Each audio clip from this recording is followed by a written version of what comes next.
Wigan 12-4 Warrington Fairytale ending for Shaun Wane as Warriors win grand final.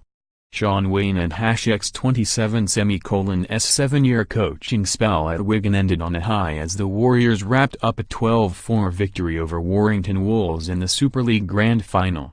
3 unconverted tries in the first half, combined with a late effort in the dying minutes, gave Wigan another Super League title. Charnley had given Warrington the lead, but tries from the 2 Wigan wingers, Manfredi, who got his side, and #27's first and last, and Tom Davies, were enough for the Cherry and Whites. It was the sentimental conclusion that Wane would have desired, alongside second rower John Bateman, who moves to the Canberra Raiders in the NRL next season after 4 seasons at the club. It was the second and #27's big game and #27 defeat for Warrington of the season, having lost the Challenge Cup final to Catalans at Wembley in August. Those big occasion nerves were on display in the opening exchanges, with Ben Westwood dropping the ball 20 meters from their own try line. It was Wire and #27's second error of the contest, although a strong defensive effort ensured they were in and #27's trailing after 8 minutes. The that grand final atmosphere. pic.twitter.com/mflju94mh The Wolves were pinned in their own half, although Chris Hill exploited a gap in the opposition defense to draw a penalty on halfway. The resulting attack saw them even closer to where they wanted to be, as a kick on the last tackle was spilled, giving Wire another set of 6 just 10 meters out. From there, they cycled the ball well and played to their right, where Charnley was able to crash over in the corner.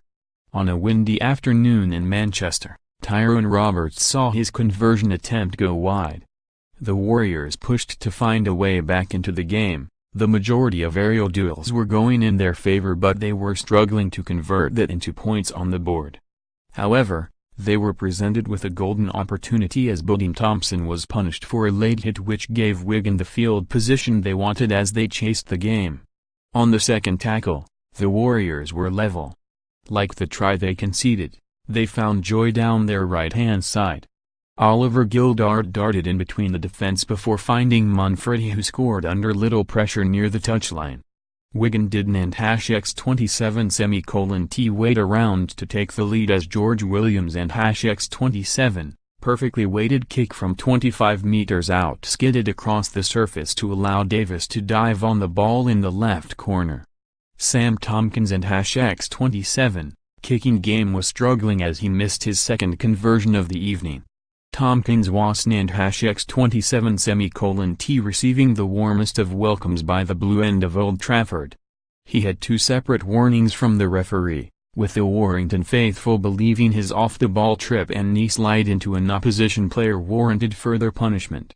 Tensions spilled over in the tunnel at halftime, with both teams clashing as they left the field. Neither side were penalized for their involvement. The second half saw Wolves push for the leveler that they needed. Wigan, though, continued to win contests in the air, which saw Warrington and #27's fifth tackle kicks often left unrewarded. Wire had a 2-on-1 on the left-hand side, but the Warriors' defense came up big when required. Tom Lynham, being tackled into touch as he looked for the line with 50 minutes on the clock, was met with rapturous applause from the sea of red and white behind the line they were defending. Stefan Ratchford was looking the most threatening for the team in blue as he found gaps in the Wigan line on 2 separate occasions to give his side better field position.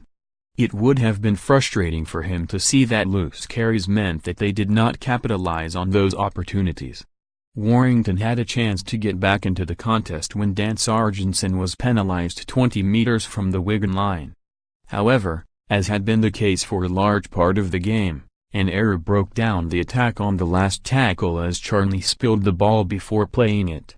The first drop goal attempt of the evening came from that Wigan attack, which, thanks to Morgan Esquire and #27's run upfield, saw them near the posts. Esquire then went for the single point, but his kick was weak and nowhere near where he would have wanted it to be. As the game entered the final 10 minutes, Wigan were looking for a way to close out the result and aimed to go 6 ahead with a penalty attempt from halfway. Tompkins, though, as had been the case with his other 2 attempts, could only hit it wide. With minutes remaining, Wigan wrapped up the result with Manfredi and #27's second try of the evening, sparking wild celebrations in the crowd and on the Warriors bench. Attendance, 64,892.